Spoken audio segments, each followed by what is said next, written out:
I'm assessing Heyla for a tree. Okay, I've got the back of the scapula here, 5 centimetres or 4 fingers behind there is the position for the tree points. And what we're looking at is that if we look from this angle, that the angle of the point matches exactly the angle of the horse's profile. We're looking for the head to be open enough to allow her shoulders to rotate.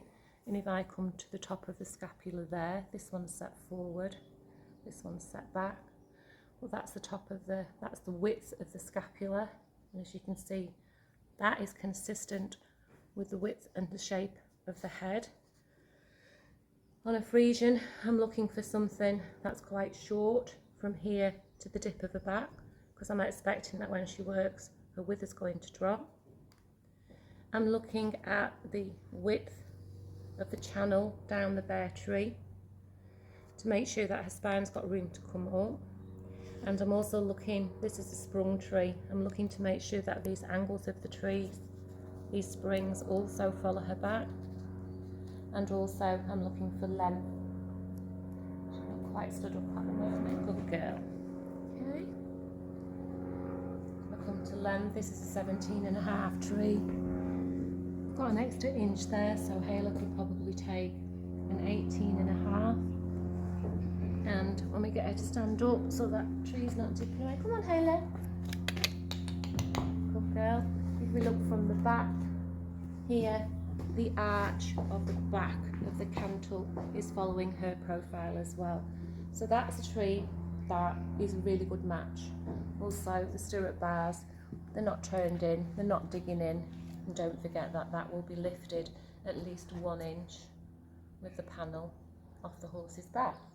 Hey, you're very lazy this morning. Come here. Go, girl, stand up. Okay, so now we look at a tree that doesn't fit her. And if we take a look there, we can see that whilst the angle of the side rails is good, see how it's nipping in there. Also, if we look here from that position, you will find that that side rail is too acute an angle for the horse. So therefore, when the rider's pressure is on it and she lifts in the thoracic to work, she's going to get pressure along these lines here. Also, you can see that the tree's got far too much shape and it's curving up and off her back. And these springs are quite acute if you look at it from that angle. The downward force still goes through the panel, so we have to consider. So that would be not an option. Yeah. Thank you. I want commission. Here's Lorna trying to fit my difficult Friesian. Oh, she's a Friesian.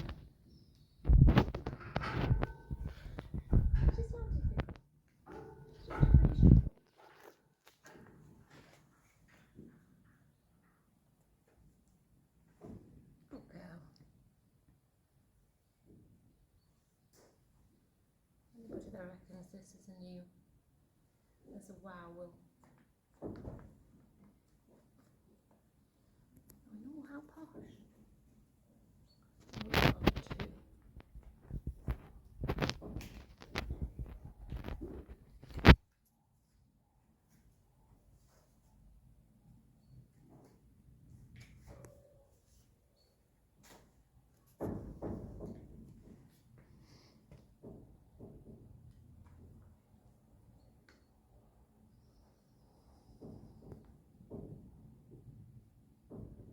Trying to get the pendulum to balance completely.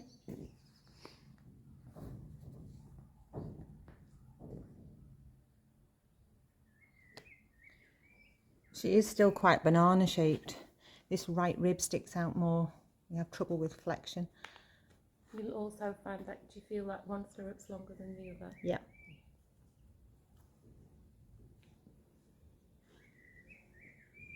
Okay, well I'd be happy with that lead in there. So basically what I'm doing here is as a contingency plan. Yeah. Yep. I am trying to identify, if you don't like the twist on a standard, what you will be in a wow. I'm just going to need a bigger gusset at the back, which is what you would expect.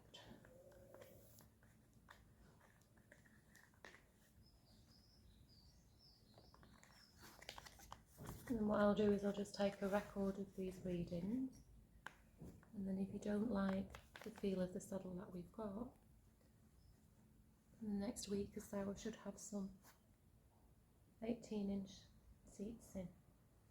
Okay, so here what I'm doing is, for me, she's going to have a size 2-0 back gusset. See how I'm pressing down? Yep. Pendulums in balance. Yeah. She would have an SD standard and a UU head. She's very broad across the base as well, so she needs a wide gullet channel, all of which the tree saddle that we've got has. Right, so I'm just going to leave that set up and I'll take the readings off it. Okay. Do you want me to go